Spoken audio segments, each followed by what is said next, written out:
pressure, we're going to generalize the impact that air pressure has on changing weather. Okay, so we've had some pretty crazy weather around here, some really hot, nice, beautiful, beautiful weather, and we're going to look at why. Why? And that's going to be our extension activity for today, to look at why.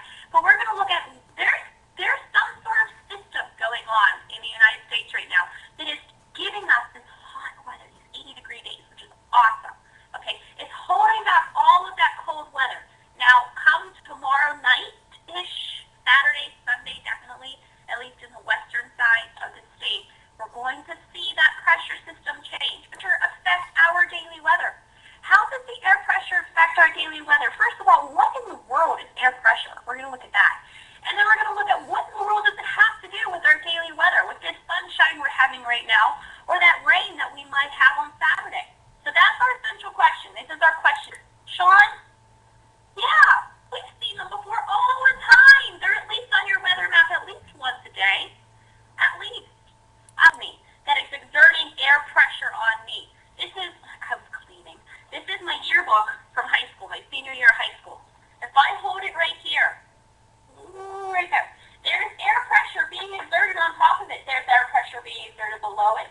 Air pressure on each side.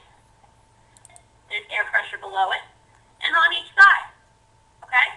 Air pressure is all basically below leaves, put them in like a little pile somewhere so you can just rake them up. Use this in your dad, uncle, grandpa, boyfriend has ever used a shop vac in the garage before? What is it? Okay, Sean, do you have your microphone? Can you tell me what you think it might be? You can use it to pick up sawdust and small pieces of wood that you cut up. Weather. Happy weather. And they spin clockwise. And you're going to get into next semester why it's important to know which way they spin. For now, it's not that important. I want you to remember now that it is happy weather.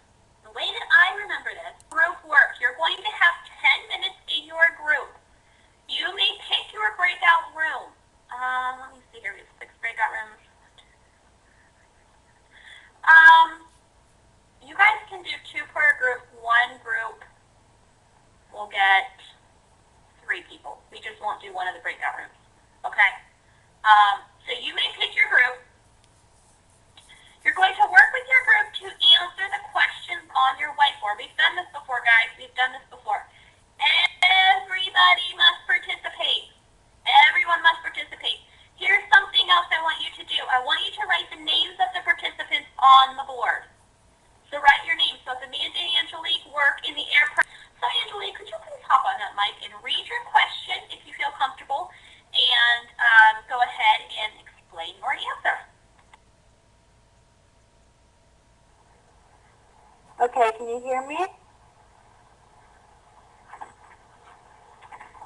Air pressure is the force exerted by the weight of a column of air above a given point. Sean drew the sun. I was thinking of something like a balloon. Air pressure pushes on an object from all directions, not just from one direction.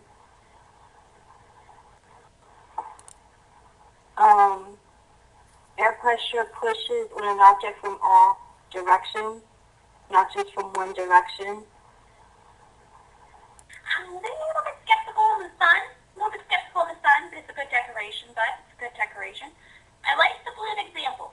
I really like the balloon example because the balloon shows that there is pressure exerted on each side of the balloon. Okay?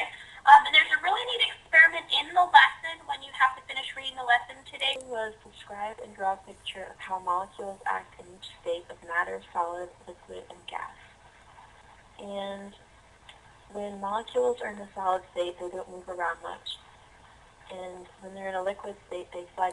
Well, look, it moves. Those molecules fly past each other. It takes the shape of this container, right? It takes the shape of this container. Like air freshener, we were in a regular classroom, I would spray it because you could see how it fills the air.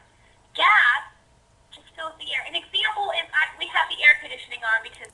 And then as air heats up, the molecules expand and move away from